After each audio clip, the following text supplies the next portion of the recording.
What is going on? Get my bearings here. I'm a little bit early. It's not my normal timeline to be online. What time is it? 4 o'clock. I think we're doing okay. Checking all my messages. Let's turn some of this stuff down. Happy Family Day as well. That's what it's called here in Canada. We enjoy one day in February. They call it Family Day. I'm not sure if it affects all provinces, but it definitely affects us here in Ontario. I figured I would come in and just listen to some music early and just enjoy myself, just spend some time listening to some music. I think I'm going to put on my metal playlist today. Or let me see, what else can I play that's going to be interesting? The selection of music has been sort of up and down lately. The release radar for Friday. Did we get anything new? No, we already did that. Did the discovery list. What else is in my suggested list today? And for everybody that's new or probably already clicked off the video, but if you haven't, then I try to go live to communicate with the audience directly rather than through comment sections. The reason why I do live videos is because one, it's far less editing. It takes less time to do. Two, it puts me in touch with the audience more directly so I can get feedback and comments and things like that from an audience directly rather than, as I said, a roundabout kind of way.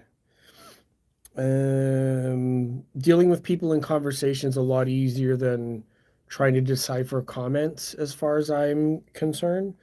I tend to feel better about in-person conversations than in text because text can be slow and can be cumbersome and um, often hard to deal with. Because I'm really early today and it's only about 12 noon on the West Coast and only approaching 4 p.m. here on the East Coast, I don't know if we're going to have a whole lot of stuff to showcase, or at least an audience. The audience may be European audience, maybe the evening over there. Hard to say day to day which kind of audience I'm going to reach, so I'm trying to mix it up a little bit. What can I showcase today? That's what I'm trying to go through here. Play, yeah, I'll just get through my random playlist and we'll see how my metal playlist treats us. More than likely going to actually no, maybe I don't want to do that one. Let's do let's do this one. Does everybody what do you think of this one for a mix? I'll have a whole bunch of ballads. Problem is if it gets my stream muted, then whoever watches live will get to see the content and participate. After the fact, we don't know. We don't know if the copyright algorithm will either block or delete songs or mute songs, and it's kind of hard to tell depending on how popular or common some of the music is.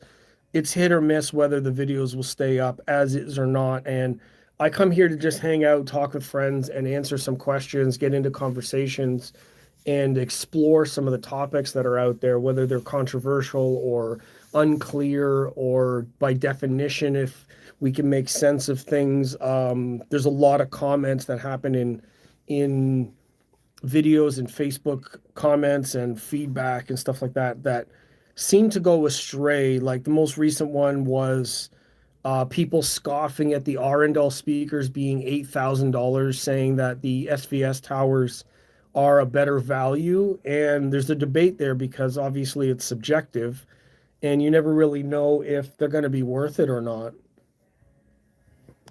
So I like to just answer some of those technical things. Brooke Fountain, very nice. Hello. Hard to tell if that's a real person or not. YouTube is going to throw the live video out to a lot of people, and then we're not really sure who's actually going to be in the space, and I'd like to reach some real people. We'll see how that goes. Let me see. Let me get some funk music on here maybe instead.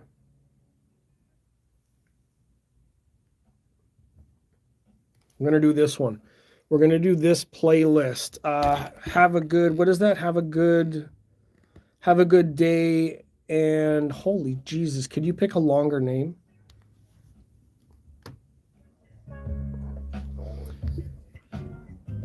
I'm not playing songs for anyone on request. So anyways, how's the bass? I mean, it's good. I don't know what else you want me to say. Yeah, and the sound of the stream volume isn't like the quality from these microphones is not going to be good enough to evaluate. So don't use recordings to evaluate your systems. This is just for entertainment's sake. It's the same way that you would go to a movie and you would listen and watch a movie and you know that the movie's fake, right? So don't use recordings of audio to evaluate systems. You can ask other questions by all means, but that's not the point of why we're here. Let me see if I can change the lighting a little bit.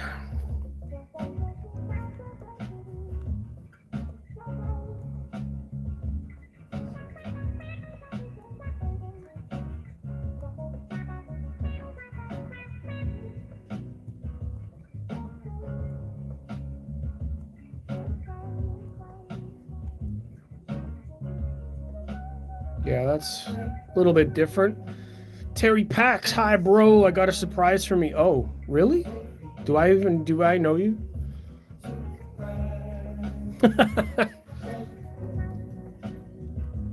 Got a surprise for me.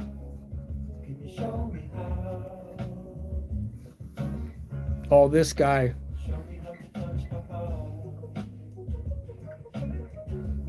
Oh, pussy, didn't even spell it right. Put it in one comment. Dickhead. I'll just screen capture it. Don't worry, they'll find you later. Boo. I don't like your half-ass commitment. Write it all out in one word if you're such a badass. Here, I'll even do you one better. Pussy, spell it. Go ahead.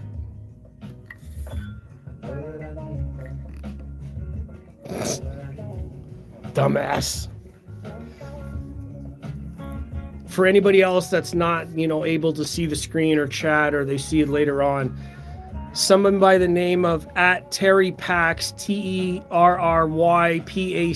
TerryPacs, one word, came in and tried to spell the N-word in different lines, but basically spelled it out without the full lettering because, they're being stupid. Who's that? Declan Lockhart 5549 says baldy basic looking. I don't understand what the difference is.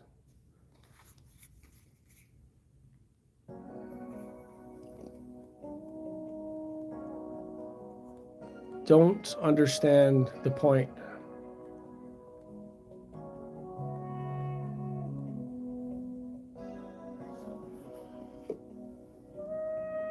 I guess my algorithm reached out to all the teenagers today. Bratty teenagers that are so edge-wound that they want to just cause a disturbance. That's funny. I'm entertained.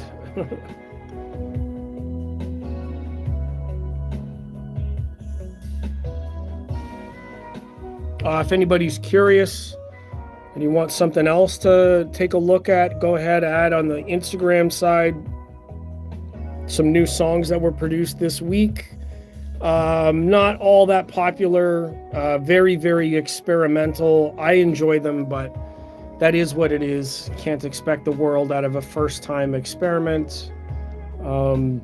Just gonna keep learning, it was actually using some of the AI softwares.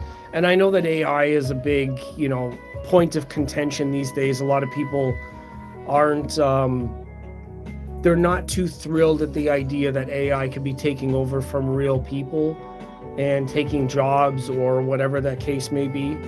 And I understand that. I definitely want to support people doing things. So I'm actually on the lookout and reached out to some real producers if they'd be interested in taking the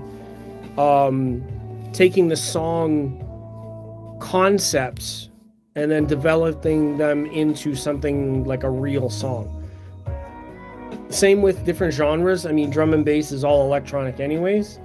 If I was able to do it with better samples, then I would be more satisfied with it. But I don't currently have the skills to use like a music making software, so I don't do that right now. So if somebody else could actually take the AI songs, structure the ideas that are produced in an AI format into real production, then that would be much, much better. Because first of all, none of the AI stuff sounds that great. I mean, it's a good concept, but the production value is very poor. It's low quality recording. The resolution's very low. Like I said, I think it's a very good way to get ideas out into like an actual sound, but I think that the real magic would be in having talented people or skilled musician people actually recreate the ideas that AI software is producing. True Voice of Reason. Well, hi there, you've gone live. We'll listen on the way home. Okay, cool. I wish you well on the way home. Drive safe.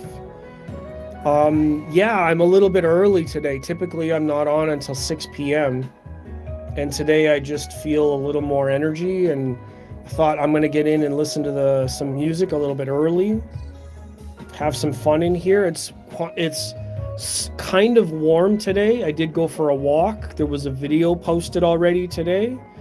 It is, let me see. It's all of 1 degree here today. So not all that warm, but it's warmer than usual. Being positive temperatures for a change is pretty interesting. So for the rest of the day, kind of warm. It's kind of like an open by windows day, which I should probably do.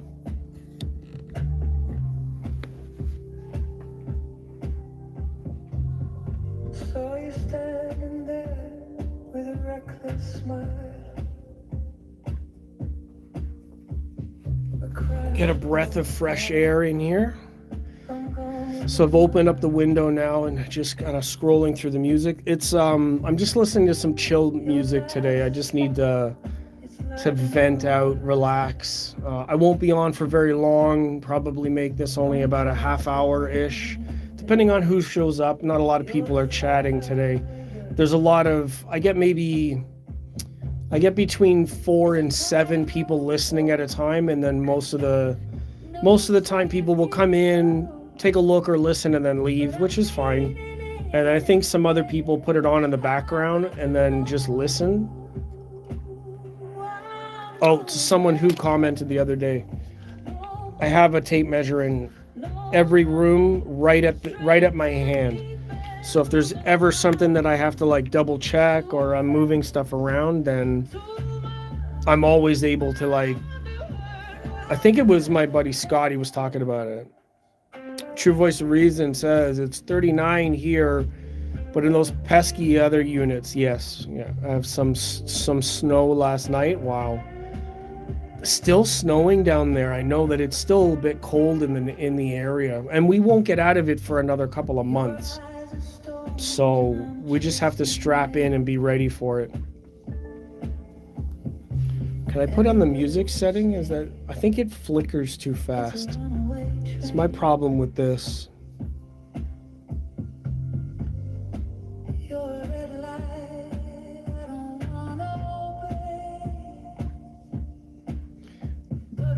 Yeah, it changes the video angle too, so.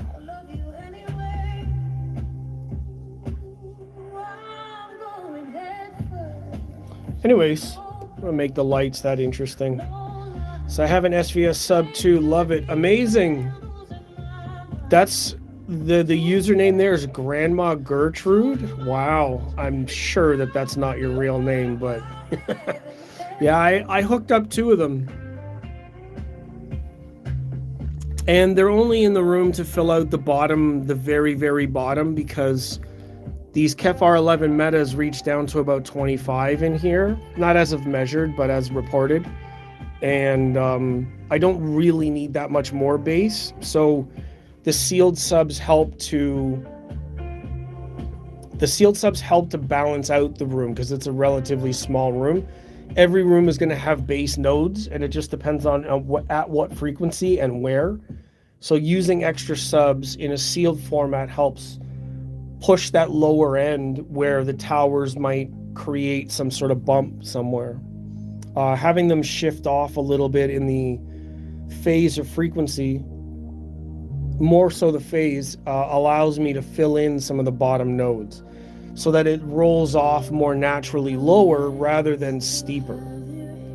I think the towers cross at about 30 or 40, 35 maybe. Grandma, that's so weird that I gotta call you by what's on screen. Bro, come on. I'm just gonna call you Gigi, okay? From now on, Gigi. Are you subscribed? Are you gonna come around again? Because that's hilarious. I need to see that name show up here more often. I'm usually online about 6 p.m. every weekday, but almost every weekday. But that's hilarious. I'm just looking up the Kef specs right now. Sealed. No, of course it's not the real name. So I have mine with small speakers, just 2.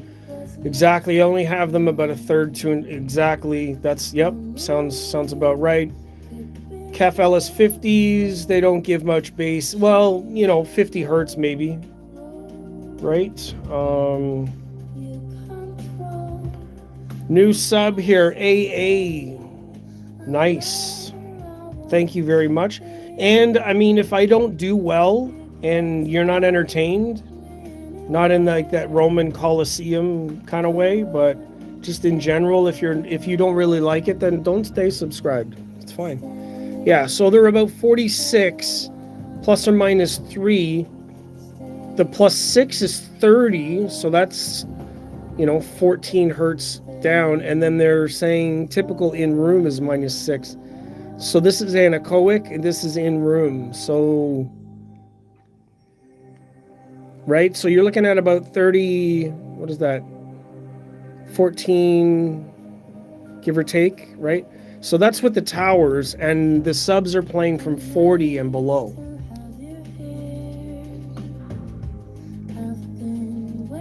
True Voice of Reason just wanted to give an update on the budget system I bought Friday.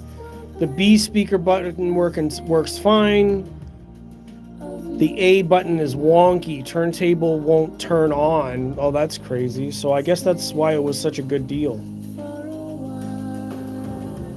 Yeah, these are the SB1000s also. And they're tuned down. Like, they're not very loud. They're minus 12, I think, because I have 2 of them. There's no reason to have it so loud. I mean, honestly, in here the towers are doing most of that work anyways, and then the subs only kick in the bottom part, so...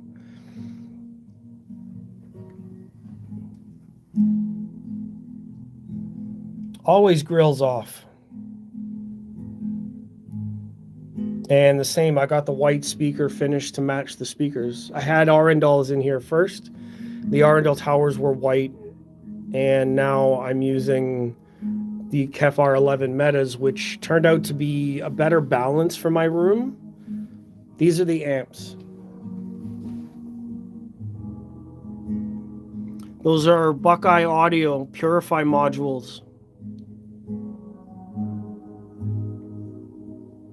They're 500 into 4 ohms. I wrapped them in that finish, the carbon fiber finish. They're just vinyl. There's a whole video on my channel of how I wrap them. We did a live coverage and that kind of thing. I still need to edit together the like step by step, but I don't really think that's going to be entertaining. So they're monoblock amps, 500 watts at 4 ohms, Class D. And then the preamp is a Michi P5 Eversolo A8 Streamer DAC, plus the CD player there is a CD11 Tribute Edition. All previous videos and all that specs will talk about this stuff. Most of my regulars know what I already have. Just anybody new tends to want to know what's going on, like what we're listening to, what we're looking at. So I understand. And I have no problem telling people over and over and over and over if you're new. I mean, if you've been here for a while and people, you know, they get a little... Ah, yes, the vinyl, you saw that. Yep.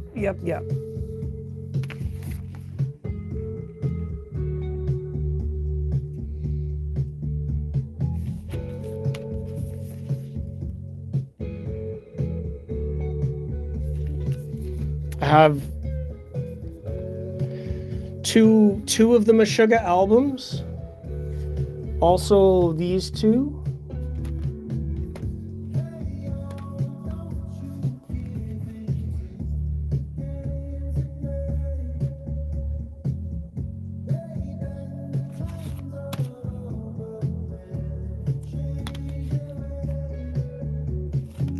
Can't really showcase that one so much.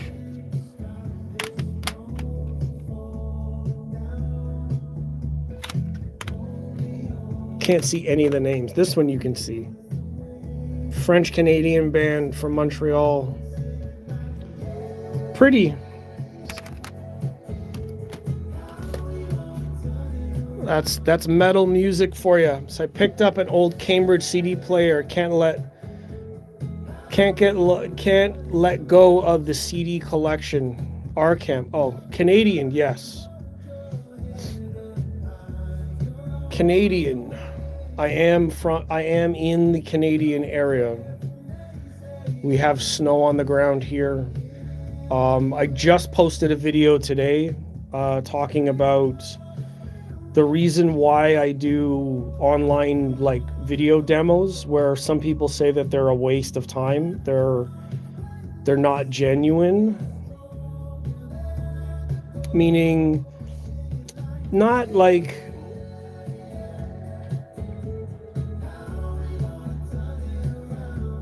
not necessarily a waste.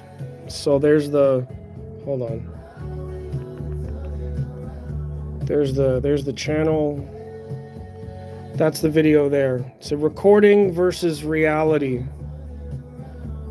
And that's the AB demo that I did the other day.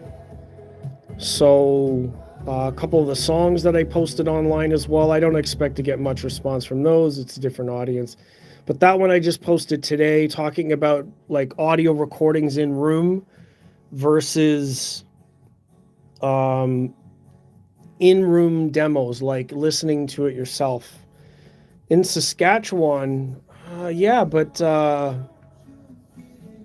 Altitudo Audio is in Manitoba, I think. Winnipeg? No, where are they? I think they're in Winnipeg. So they're not that far off. There are some Canadian dealers across the country that are not that far away. And I'm sure that, you know, dedicating a day to go and check out a new store, especially Altitudo Audio, they're the guys that I would recommend in the west of Canada. I've been meaning to do an interview with those guys. They will be displaying at Montreal Audio Fest. So it's, yeah, you know, getting reasonably good hi-fi, or at least convincing yourself of purchasing a certain way. It's a journey. That's partly what my video was about. If you can't get out to listen to audio, it's hard to make that decision. And then what do you turn to? Most people turn to videos online, but that's not the only resource we have. So that's the page. and they are in Winnipeg. So that's their location. They have a new room that's being coming together. This is the page. Check out all of their sales. It's probably the closest shop to where you are in Saskatchewan. So I definitely recommend that anybody out in the west side go and follow Altitudo Audio and check out what they have available. That's probably going to be your best bet. They do have new showrooms opening up, so people can go and have a listen to their new showrooms in the next little while. So we had a Harry's Hi-Fi. That sounds so funny. Oh, and he passed away. That's so sad. Sorry to hear that. But the same with, and much of what I talked about in that video today talks about how there's not very many places left to listen to hi-fi anymore. There's select number of locations like box stores or really small stores, or most everything is just online now. And customer direct brands like SVS and Arundel and all these other brands, Bucard Audio, so many things you see in the media, they're really, really expensive to not have a demo. So how does anybody decide on that? And then, at least with retailers like Amazon, if you get something through Amazon, which pushes the dealers even further out, Amazon will at least accept a return, right? Amazon will handle it, and that's why it becomes more popular. It becomes more risk averse, right? You can risk a purchase on Amazon without hearing a speaker, get it at home, listen to it, and then return it through Amazon with that policy, and you get to demo the product. You're not always going to turn to demos online, right? Like, that's not how it works. And I understand that. People have this, I don't know what it is, but the big debate, the reason why I had this discussion today and the video that I did today is because getting an in-room listen, the same way that I'm sitting here listening to my system, and evaluating, say you're scrolling and you look up, whatever speaker you're interested in. It doesn't matter what it is. It could say 100 brands right now. And the point still remains that unless you hear it in your own room, you don't have a complete picture of what they're going to sound like. The objective data says one thing. 10 different reviewers are going to give you 10 different kinds of opinions. Between the 10, you might get an average. So maybe 6 of them will say similar things. But when they use vocabulary to talk about audio, it's not the same thing as telling you the force behind a 0 to 60 time. A 0 to 60 time tells you how fast a car moves from one point to another, but it doesn't talk about what the acceleration feels like. Does it start slow and speed up, or does it start fast and then just be consistent, right? Is the acceleration consistent, or is it a curve? 0 to 60 times on paper don't tell you that. That's why in-room demos are really important. I have a real hard time trying to explain or having to explain or even defend a certain position, because if I say something like, or present a video where it's just a sound demo, half will say it's pointless, more than half. The other half will,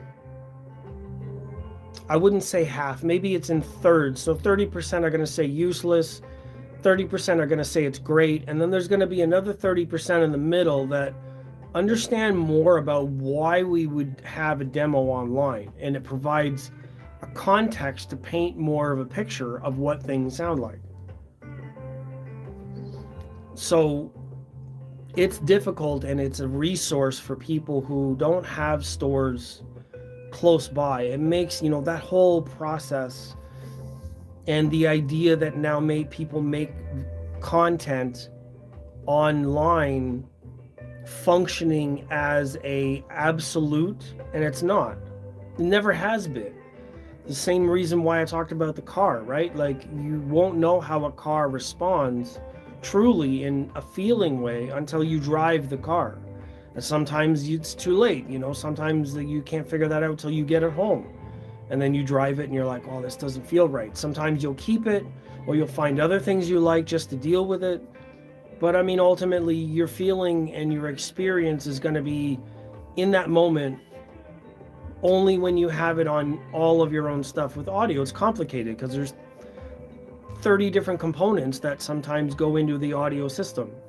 The room where you sit, the amp, the preamp, the DAC, the streamer, the cartridge, the needle, the turntable. Every one of those pieces is going to contribute some kind of color or tone or whatever the character is, and it won't be known until you listen to it yourself. I can't tell you what these speakers sound like. I can only tell you what they sound like to me. So even if I did an audio demo or I don't do one, it's still based on my opinion, and that isn't going to be the same as your opinion. So what do? The idea then is to, give some sort of context. Paint a bigger picture, right? So like when I talk about this streamer and I'm using the built-in streamer for this instead of using Spotify Connect or Qobuz Connect, or you know what I mean? So like this is functioning as the streamer now instead of like a source. For whatever reason, the software functions better that way. Now, I could talk about how it sounds, but it's more advantageous for me to talk about how it functions, because how it functions is going to translate more to everyone. Everyone's sense of sound is going to be different. But if I talk about how it feels, how it functions, what the software's like, how to make it do this or do this, that's easier. Like you can see that that's how you do these things. If you want this stuff, then you can just follow what I'm doing. Pixel Castle, was commenting on your last video. Oh, thank you. Appreciate it. We're just talking about a little bit of that. I don't know if you saw the whole thing, and I don't want to repeat myself, but hopefully you can just say here whether it was good or bad. Like, do you think it was justified, or was it too much? But yeah, the function of the units is something that, all of us can benefit from. Does it work well? How does it feel? Like this volume knob with the subtle clicking feels so good when I'm turning this up. This preamp has been really great. My unboxing was a little bit rough, but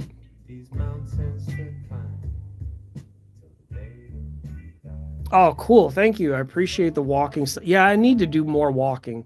And now that I've got like these different cameras with the mics, and I'm thinking about investing more into some of the editing software. I looked at CapCut today, and that's one of the very popular ones. But CapCut also has like pro features that allow me to like put the captions on screen here, and then also cut it into like sections where I can highlight things that I'm saying. I need more options. If I'm going to continue to get my message across in a meaningful way to a different audience and try to help people out, then I need to do it with some purpose. And the walking, yeah, man, I mean, I'm getting fat. Getting fat, old, and bald. Fitting right into the audiophile stereotype. And I need to stay active. So if I'm going to do like more biking or like biking, walking, those kinds of video, then I need to have an option. I need to have something to do while I'm out there, and I'd like to capture more of that stuff. Biking and talking would be really cool, but I mean, it's hard because I need a really good windsock. And yeah, Pixel Castle is also saying, I personally don't like sound demos on YouTube. I mean, they're entertaining at best, That's like, people will use YouTube Music, right? They literally use YouTube to listen to songs through their phone. But I don't know. I mean, like, that's enough. That's for people who just like music, right? And no, I agree in the biggest way possible that you can't do audio evaluation, any critical evaluation on YouTube, but that's not what it's for. You know what I mean?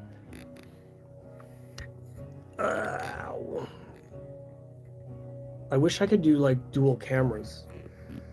I don't have dual cameras. I just want to be able to sit and chat and have like speakers in the background. But if I do that, I'll be sitting on the floor. Yeah.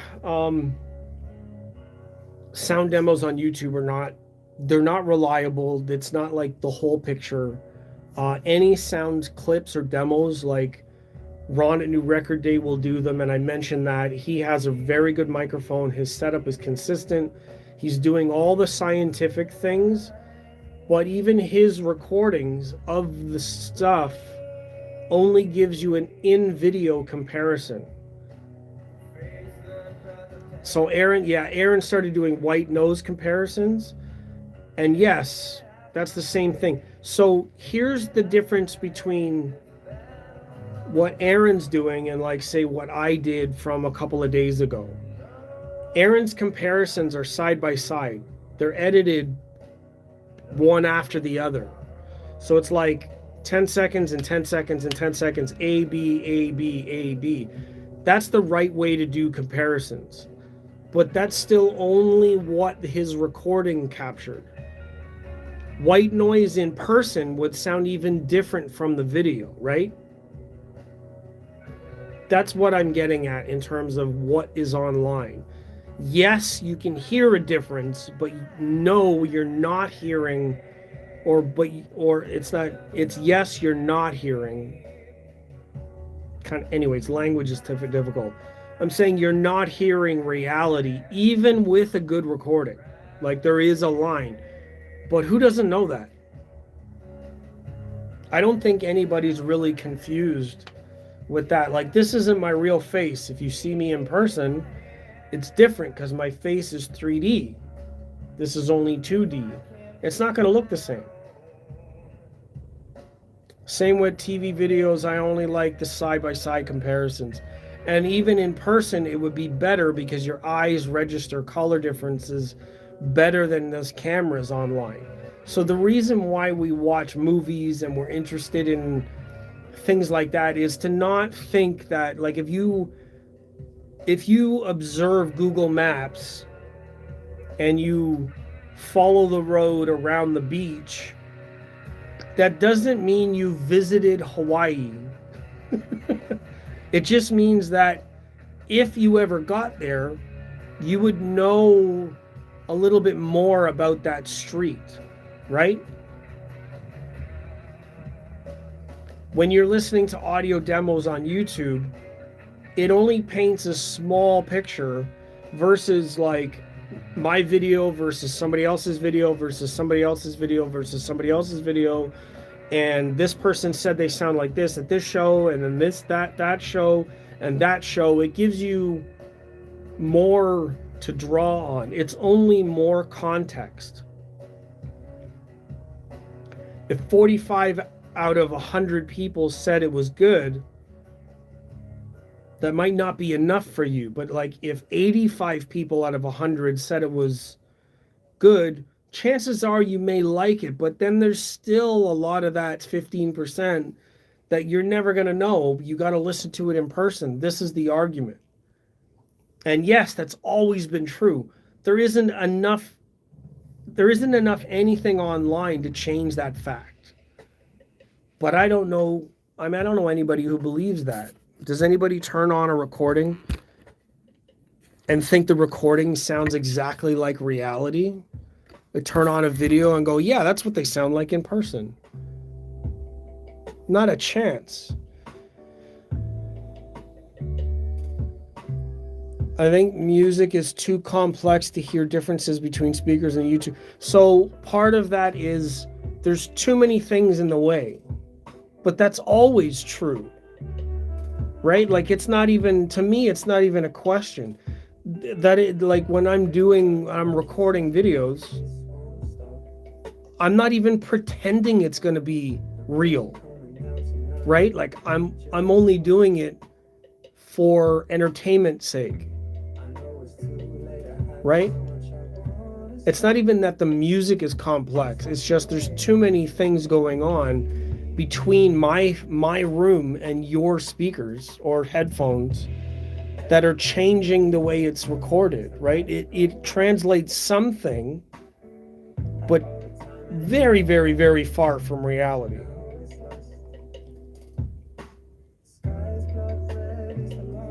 Oh, the St. Pixel. Yeah, you were talking about vinyl and mastering. Yeah, same argument as always. Same argument as always, but I don't think anybody debates that. It's like, is that really the debate?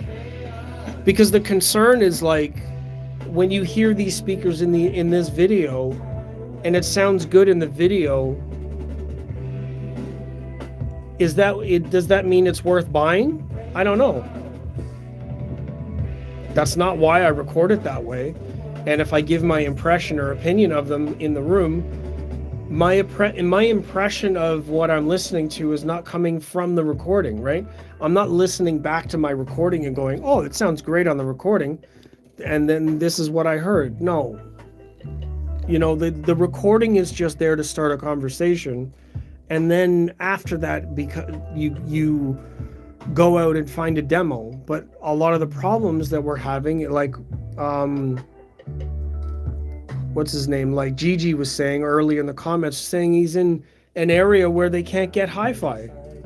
And that's a lot of people. If you live in the middle of the country where there's no stores and you don't have an audio show and you can't afford to go to Florida, which is coming up next weekend, and people that live in Saskatchewan don't have any stores that they can go and visit, right? So they don't get in-room listening demos anymore, which is really sad for audio because you fucking need it.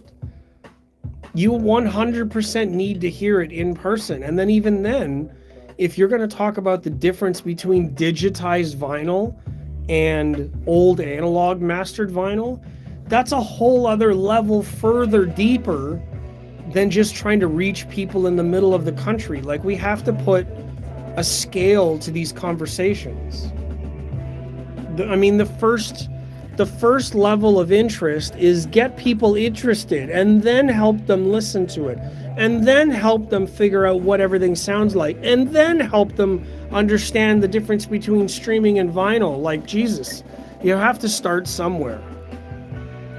This isn't like, we're not talking about like the aristocracy of audiophilia.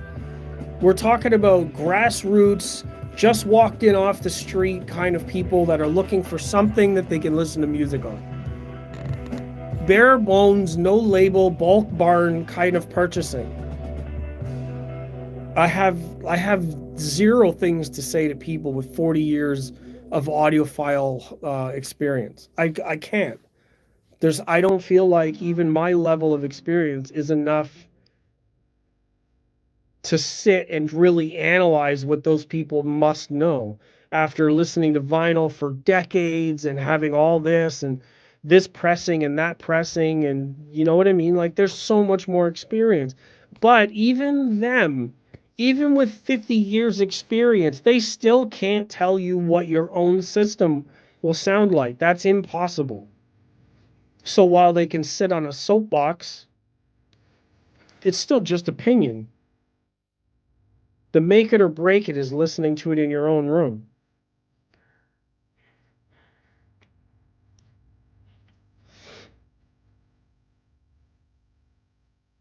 Algorithm gods are going to get this one. Copyright's going to get this video partially blocked. But, that's okay. I did a longer video earlier. I'm sure not a lot of people watch my lives. I do appreciate you guys being here, of course, as always. Say, yep, 100%. And live with them for a bit. Yes, because your perception of something changes over time, as with everything else, and everything else that you have eventually breaks in a little bit. I know people talk about break-in not being a real thing. Everything fucking breaks in. Have you ever owned anything in your life that doesn't break in? No. Everything breaks in. People that argue this shit make me so fucking mad. Everything breaks in when it gets used. How much does it affect? That's different. But everything breaks in.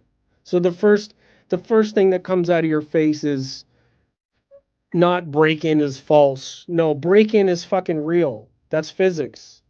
Your shoes break in, your couch breaks in, your carpet breaks in, your car breaks in, the engine, the rotors, why do you have to get it maintenance? Why is maintenance a real thing? If things didn't break in, you wouldn't need maintenance. Jesus Christ.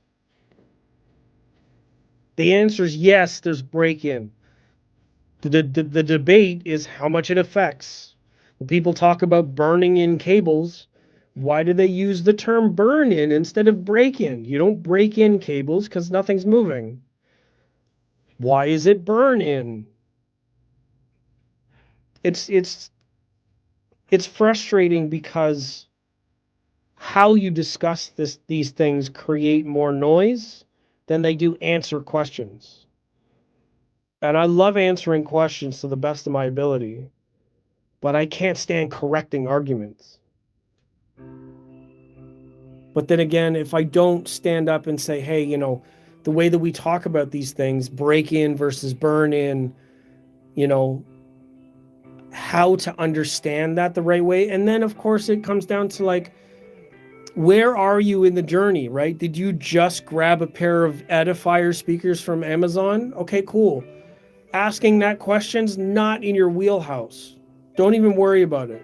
If you grab clips at Best Buy, that's debatable. 50-50. You don't really need to know what break-in or burn-in is. You know what I mean? It's a scale of awareness. And I think at some points we have to consider where on that scale people are before we start force feeding them some shit that they didn't ask for. Most often times that I get frustrated is people will unsolicited advice. They have the first opportunity to talk and say something, and they immediately unload a whole bunch of stuff that nobody asked for. Or even worse, they assume that you don't know. Like, I don't know at what level question or whatever that case may be, but they will, I guess, for the purpose of being helpful, that's usually their defense. I was just trying to help. Scale. It's like scale of awareness. If you don't ask questions first, like, how do I explain this? Where do I start? Where should I start? We don't know most of the time, most people, that say anything, they don't know each other, but they're very, very fast to like throw all this stuff out there. There's a scale. People are always on a scale. What's everybody's awareness? Right? If I got to start putting a scale or like the awareness scale, like this video is a 6 out of 10. This next video is only a 1 out of 10. Starts at the very beginning. And then, is that necessary? Or I don't know, it's hard to say. Everybody's mixed. It's a mixed community. But I mean, one-on-one, when you start explaining things to some people, I don't like the idea of people just starting at like the very bottom and explaining all the way up. It's like, well, I mean, one, nobody knows it all. And that also assumes that like when you start explaining something, you can't assume that you're the only one that knows. Maybe somebody else knows it too, right? It's so frustrating. I mean, but that's basic conversation, socializing. And then even then there's a scale. People's scale of social ability and dialogue and vocabulary and social skills.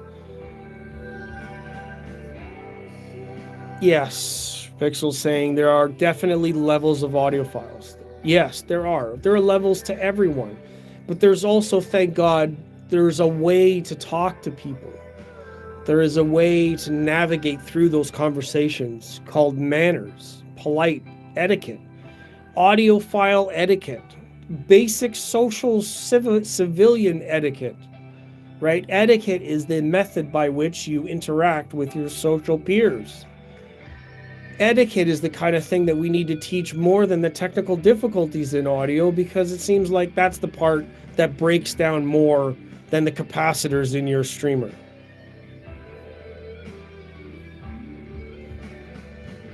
Like, can we get a hallelujah? Amen, brother. Like, I just want to get along with people. But there's so much difference in things, and like where we start and how we go about it and how we're explaining, and like where we start, how we start. I think that's in my psychology side of the audiophile world, which is like half and half what I try to explain. It's really important to understand that part of it, how things are perceived, how it's going to be received, the resonating effects of something that's going to happen, the tonality of either text or speech, or I don't know about you, but my text conversations are not nearly as effective or as enjoyable as in-person conversations, much the same way that audio is. I feel like I qualify better in person than I do online. There's more going on, and this way too. You can see my animation, my body language. That's part of our human condition, is to read signals, to understand that if I put my head down, if I look up, if I'm fidgety, we take in these cues. But the more that we're online now, and the more that we're like void of these kinds of interactions, people's ability to communicate about anything in the world, whether we agree, disagree, we're concerned, we're scared, we need help, like it's all falling apart in so many levels. So the same way that there are scales of audiophile knowledge wise, there's also a scale of like approachability and an etiquette that goes along with trying to navigate through these conversations that have some beliefs on either side. I believe this is true, I believe that's true, and it gets emotional because it's music, and we get passionate because it's an emotional hobby, that people really believe this and some people really believe this.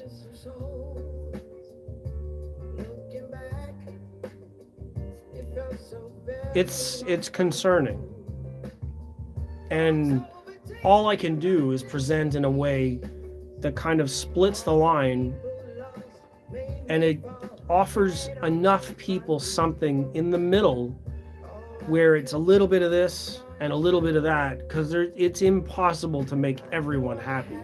There's no way I'm going to do it. I don't expect everybody to be happy. But over the span of time and effort, is there enough in context to satisfy some of the desired details? Not every video is going to hit every box. Maybe one video is only going to hit 2 boxes out of 10. And then another video is going to hit the other 2 boxes out of 10. Maybe some of them don't hit any boxes, and others might hit 5 or 6. But I don't have just one video. I have, I don't know how many it is now. It's got to be more than 100, maybe 300. And that's not including Instagram videos, right? Like, what I'm saying is, maybe a lot of the people that watch what I'm doing, they might not know me at all. They might be complete strangers. Most of my regulars on here are only going to know me because of the channel. I am more complex than the channel, whereas I understand that everybody else is out there is more complex than what I see in a chat box. We have lots of things that are going on. We are more dynamic as people than the sound coming out of the speakers. That's part of the context. That's subjectivity. So all I can do is pick a couple of things and put them on the board. And hopefully it's valuable enough. I'm not going to have all the answers, but I would love to find more answers with everybody included. So the one thing that I don't want to start doing is gatekeeping. That's one thing that bothers me a lot, is gatekeeping based on whatever scale of audiophile people are. Their knowledge, their amount of knowledge isn't the gatekeeping. Money can be a gatekeeper for a lot of things, but money's the same gatekeeper in healthcare. So that's not really, we won't look at it that way. I really believe that it comes down to a scale of audiophile. Where along that journey are you? I mean, for some people, YouTube demos might be amazing. It might be exactly what they want. And then people on the other end of the scale are going to know that YouTube demos are basically useless. Seven deuce.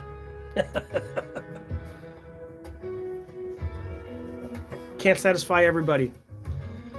Basically what I'm saying. All right, I'm going to head out. I'm going to play my last minute of audio here with this song, and then we'll get on with the day. I thank you very much for being here for this one. Hopefully that explains a little bit more about my position. It's a difficult thing to navigate through, and I just hope that I can follow up with the right answers, the right level of attention and care. I don't want to leave it at such a position where people don't have the ability to like clarify what's going on, my position, or something that's complex in the world. So I'm here every week, here every other day. People can find me. I don't know that anybody's actually going to get to the hour mark, and a lot of these don't get a lot of views on live videos. Regular videos get better views, but it also depends on what I'm showcasing. But I will be doing more videos anyways, more walking videos too. What I can do with the walking videos is, if I have a topic, I can put like a picture on screen, details on screen, right? Like maybe that would help. Any like visual references for something I'm talking about. It takes a little bit more editing, but I think ultimately that might be worth it. So we'll see how that goes. And it's going to be a warm afternoon, so thank you guys for being here. Pixel, thanks for watching the other video. I'm going to check out the comments and everything. True Voice of Reason, drive safe. We'll see you in the next couple of live videos. I've got some things going on next week. And for those that have remembered, last week I talked about HR meeting. Yeah, that happens tomorrow if they're feeling up for it. So we'll see how that goes. And then I'll report back on that. Should be interesting. Pixel saying elitism in audio is a big problem. Well, elitism anywhere in the world is a big problem. Listen to the people in government right now trying to stand up for certain things that are not being released to the public. Yo, fuck all those people. The people in governments around the world that want to hold on to their power structure right now is the same problem we have in audio, where it's like what you know is a power thing and you use it against others like a power thing. And that's fucking gross. You know, it really is. Absolutely. Elitism is a terrible, terrible thing. It's based on egoism. It's like, I know it and you don't, and I'm going to use it so you can't. Or in other ways, it's like, I have all this power and I'm going to tell you what it is. It's a big problem. That's like the psychology of it. It's a big problem. All right. See you guys before I get amped up. I'll see you in the next video. Take care of yourselves. Have a good week. Stay warm, stay healthy, drink some water, and I'll see you on the flip side, yeah? All right. Peace.